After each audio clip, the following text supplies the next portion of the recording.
Module number 3, My Indicators. Today's video, guys, isi-share ko sa inyo paano nagwo-work yung aking mga personal indicator. Okay, so parabolic, stochastic, MACD, candle timer, and spread calculator. Okay, so guys, share ko lang sa inyo ang indicator pong ito. Ako yung nag-formulate nito and then pinaprogram ko siya. Yung stochastic at saka MACD. Okay, so proceed tayo kay MT4. Ayan guys, ngayon ituturo ko muna sa inyo kung paano siya i-load sa MT4. Okay, pero syempre dapat meron kayong files. Okay, so punta tayo dun sa files na isi-send ko din sa inyo kasama ang mga video na to. Okay, so ayan guys, dapat hawak nyo rin ito. Meron din kayong kopya nito, and then ang gagawin natin, i-attach natin to kay MT4.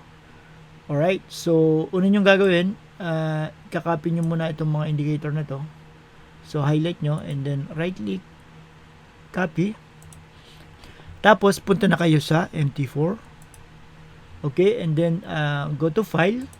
Okay, click nyo yan, open data folder. Alright, and then click MQL4. Ayan, and then click nyo to, indicators. Okay, so dito nyo ilalagay yung mga indicator na kinopya nyo. Okay, so mas maganda, mas okay, ilagay nyo siya sa folder. So create tayo ng folder, like right click, new folder. Okay, so pangalanan nyo, let's say yung pangalan nyo, Sherwin. Okay, and then click. Tapos dito nyo ilalagay sa loob ng folder. Right click yung kanina kinopya natin and then paste. Alright, so ayan na guys, nandyan na yung indicator nyo. Okay, and then kopyahin din natin yung template. Ayan guys, may instant template na rin po akong inihanda para sa inyo. And then kung magustuhan nyo yung kulay, yun na rin po yung gamitin nyo. Okay, punta tayo sa template. Ayan, so click nyo to, template, and then i-copy nyo lang to. Okay, copy, and then balik kayo sa MT4. Okay, again, go to file, tapos click nyo to, open data folder. Okay, pero dito ang pipiliin nyo yung templates, click nyo yan, tapos ipipaste nyo siya dito. Okay, so right click and paste. Alright, so nandun na. Ngayon, punta tayo sa MT4. Okay? So, close nyo yan. And then, dito sa navigator, okay, click nyo yung indicator. Okay? And then, right click.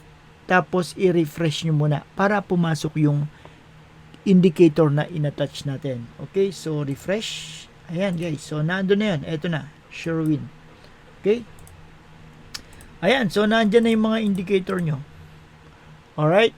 Ngayon, di ba dun sa module natin ng platform, nakita nyo to, waiting for update. Again, wala kayong hintayin dyan. Kailangan mag-load kayo ng mga bagong pair. Okay, so let's say dito, si AUDUSD. Load natin. Okay, click and then drag. Okay, so ayan na siya. Tapos kanina, di ba, nagkopya tayo nung naked template. So, ilo-load lang natin yon. Click nyo lang tong template and then naked. Alright, so ayan na guys, ayan na siya. So ito yung template ko na ginagamit. Kung magustuhan nyo, pwede nyo siyang gamitin, or baguhin nyo na lang. Okay, yung mga kulay kung medyo hindi maganda sa paningin nyo. Okay, so ngayon naman iloload natin yung mga indicator na in-attach natin kanina. So, ang gagawin nyo, syempre, una, yung iloload nyo yung naked template. Okay, and then, di ba kanina, ni-refresh nyo yung indicator. So, pumasok na yung mga in-attach natin. So, ito na siya. Guys, madali lang to. I-click and drag lang natin. Ano? So, unahin natin to, Sherwin. Yan, okay nyo lang. And then, sumunod yung Asuncion. Okay, click and then drag. Okay. Tapos, candle, countdown, ayun siya, and then spread indicator. Okay, so ayun siya, automatic na niya nako-compute yung spread natin.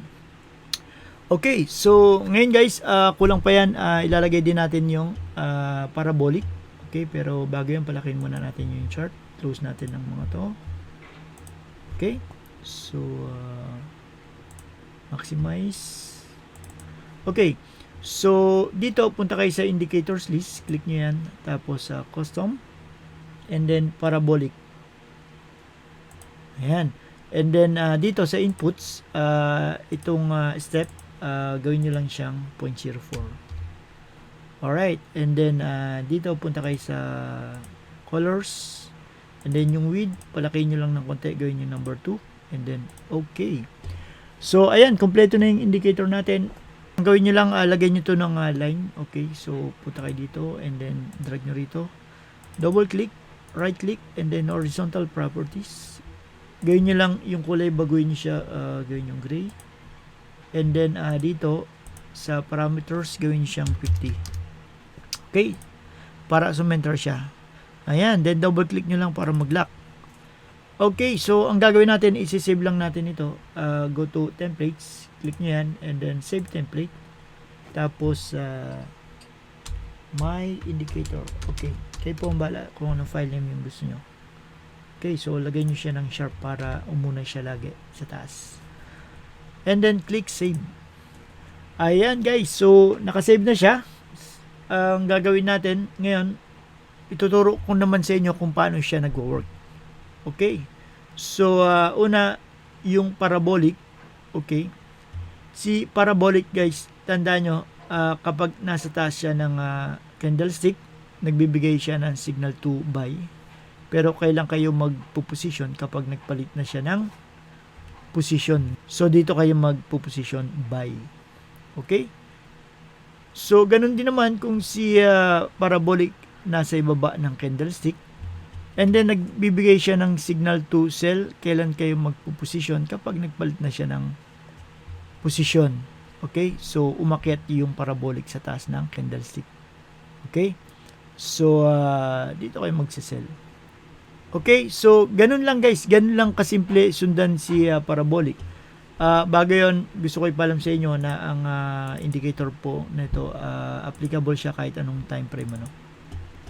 Okay, so next indicator na isi-share ko naman sa inyo, itong Sherwin o itong stochastic. Okay, so paano ba siya nag-work? Okay, so ang gagawin nyo rito, abangan nyo lang lagi yung pagpasok nung stochastic sa loob na to. Okay? So, kung galing siya sa overbought or papasok na siya dito at nag-touch siya sa upper stochastic, okay, ibig sabihin nagbibigay siya ng signal to sell. Okay?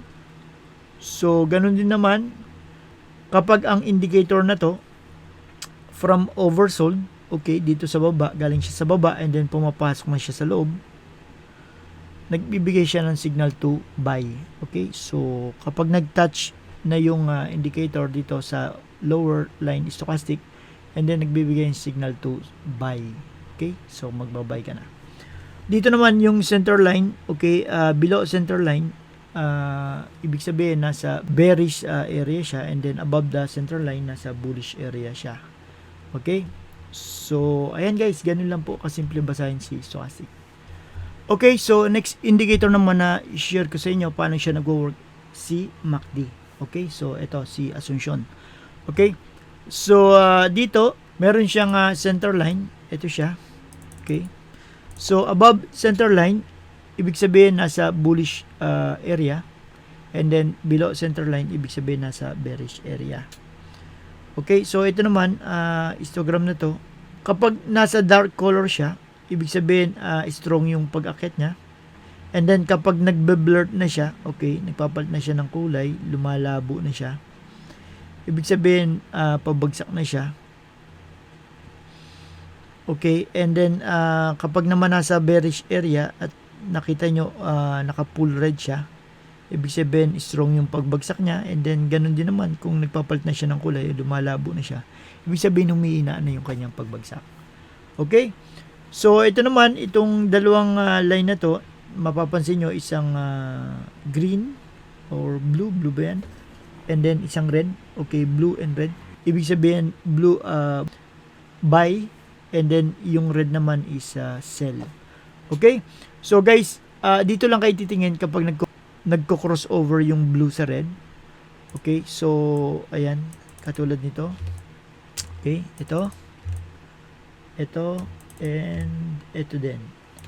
Okay, so ayan guys, yan lang yung abangan nyo kapag nag-crossover sila. Katulad nito, si blue or si buy, bumagsak siya sa ilalim ni red, ibig sabihin nagbibigay siya ng signal to sell.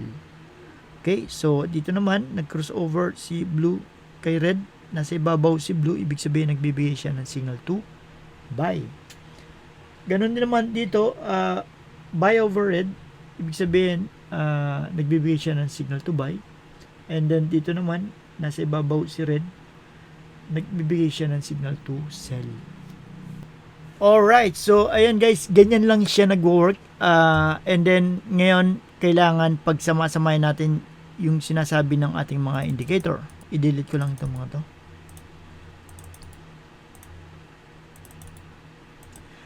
Ayan guys, dapat confluent sila, no? Ibig sabihin, kung nagpalit ng position si parabolic, and then dito naman pabalik na siya sa loob ng stochastic, and then dito naman nag-crossover.